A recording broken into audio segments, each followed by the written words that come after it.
हनुमान बेनीवाल की वजह से जो हारी थी चुनाव, क्या इस बार कमल खिला पाएंगी ज्योति मिर्धा? नागौर में क्या होने वाला है कोई बड़ा खेला? बीजेपी ने क्यों दोबारा ज्योति मिर्धा को चुना?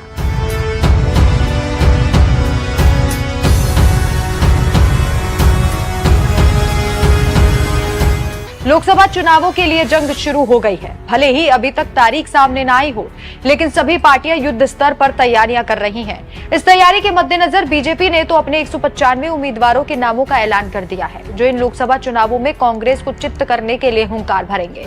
वहीं कांग्रेस में भी मंथन का दौर लगातार जारी है। राजस्थान में बीजेपी ने लोकसभा चुनाव के लिए 15 उम्मीदवारों की घोषणा कर दी है। बीजेपी ने हनुमान बेनीवाल के सामने उनके गढ़ कहे जाने वाले नागौर सीट पर ज्योति मिर्धा को टिकट दिया है। ज्योति मिर्धा साल 2023 में कांग्रेस छोड़कर बीजेपी में शामिल हुई थी। हालांकि ऐसा कहा जा रहा था कि वो लोकसभा चुनाव के लिए ही बीजेपी में शामिल हुई हैं। जी हां, नागौर वही सीट है जिसे हनुमान बेनीवाल का गढ़ माना जाता है। यहां से आरएलपी चीफ हनुमान बेनीवाल फिलहाल सांसद भी हैं। हालांकि इस बार के हालात बदले से हैं। बीते लोकसभा चुनाव में बेनीवाल ने बीजेपी के साथ सहयोग से चुनाव लड़ा था। बीजेपी के सहयोग से वे इस सीट पर जीत भी हासिल कर पाए थे। साल 2014 के चुनाव में उन्हें 1 लाख के करीब वोट मिले थे। अब बीजेपी के पास बेनीवाल के ही खिलाफ ज्योति मिर्धा जैसा चेहरा है, इसलिए कयास लगाए जा रहे हैं कि खुद को ज्यादा मजबूत करने के लिए बेनीवाल कांग्रेस के साथ गठबंधन कर सकते हैं। बीजेपी को हराने के लिए कांग्रेस इतनी मजबूत नहीं है कि वो अकेले दम पर जीत हासिल कर सके। ऐसी स्थिति में गठबंधन के समीकरणों पर चर्चा हो रही है। अगर ये गठबंधन हो जाता है तो इस सीट पर कांटे की टक्कर देखने को मिलेगी। ज्योति मिर्धा के लिए नागौर की सीट की राह उतनी आसान नहीं रहने वाली। मिर्धा के सामने हनुमान बेनीवाल सबसे बड़ी चुनौती है।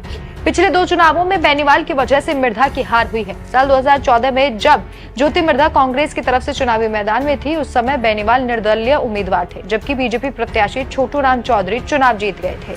उसके बाद 2019 में बीजेपी ने हनुमान बेनीवाल की पार्टी आरएलपी के साथ गठबंधन कर लिया। ऐसे में मिर्धा को दूसरी बार हार का मुंह देखना पड़ा, और वो भी सिर्फ हनुमान बेनीवाल के चलते। और अब एक बार फिर से मुकाबला ज्योति मिर्धा बना हनुमान बेनीवाल होने वाला है।